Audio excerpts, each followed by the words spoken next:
John Trout, Cider Blossom Orchard. Well, it's Sunday afternoon and I'm in the pole barn. Not raining today, it's cool. It's about 45 degrees today, a little cooler than we thought it was gonna get.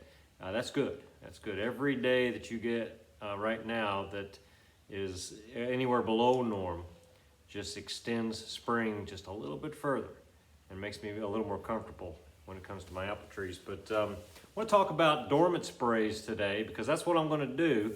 I'm going to hit these trees with a dormant spray.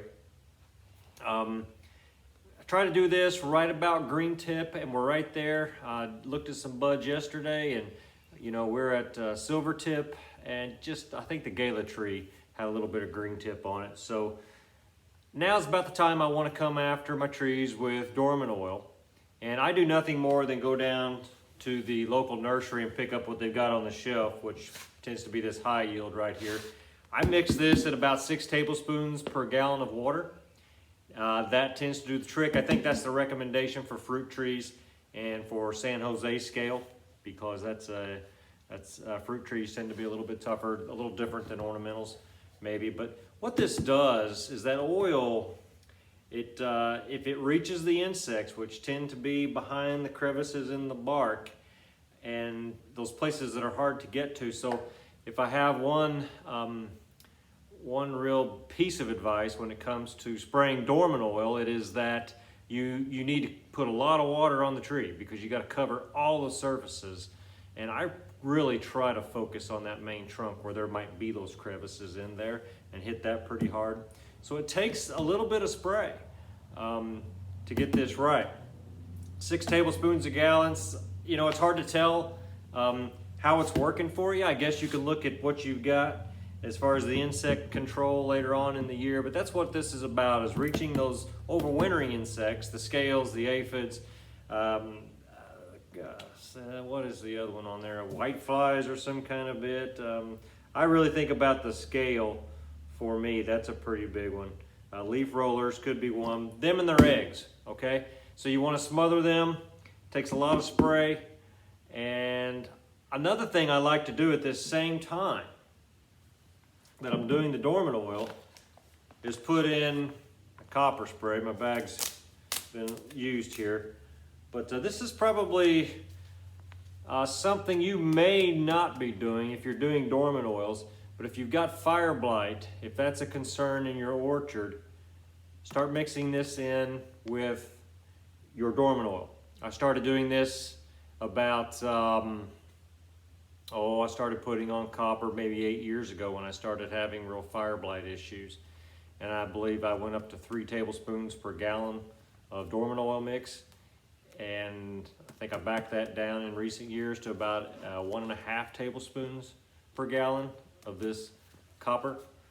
This copper it's green, it's a powder, and it will coat these trees and give them just the slightest bluish green hue if you get up close and look. And those copper ions will sit on that tree protected somewhat by that dormant oil that's got them stuck to the tree. And as you get precipitation and you come into spring, those copper ions move around a little bit, and any bacterial blight that you have on the surface, this copper does a whammy on it and will kill it. Between this copper spray and my just eliminating fire blight trees from the orchard, I have all but eradicated fire blight in my orchard, which was just a disaster here about 8 years ago.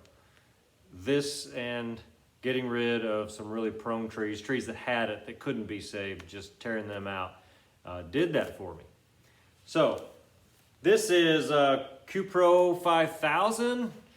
It's a 3-pound, I believe, bag of powder, copper hydroxide. Yep, 3 pounds. And if I quoted you a price, I would be wrong. But I'm thinking this is in the neighborhood of 30 or 40 bucks maybe for this bag. But check it out. It is available. If you have fire blight issues, this is something that you'll want to do. I am taking a little bit of a risk this year, and I'm not putting on copper hydroxide. I did not cut a single branch of fire blight out of any tree in the orchard last year. So I am hopeful that we're fire blight free. It can always come back, but to go through and spray with copper this year, I think that may be overkill. So I'm going to go a year without it and see how we fare, and then maybe come back and hit again as just a follow-up. So dormant oil and copper, we're right there. We're silver tip, we're green tip. We want to get that first initial punch out here on these insects. So another caveat to this early season dormant oil copper spray is that the ground is mush.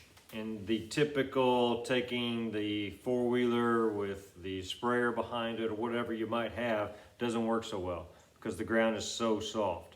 And that is the case today with all of the rain that we've had.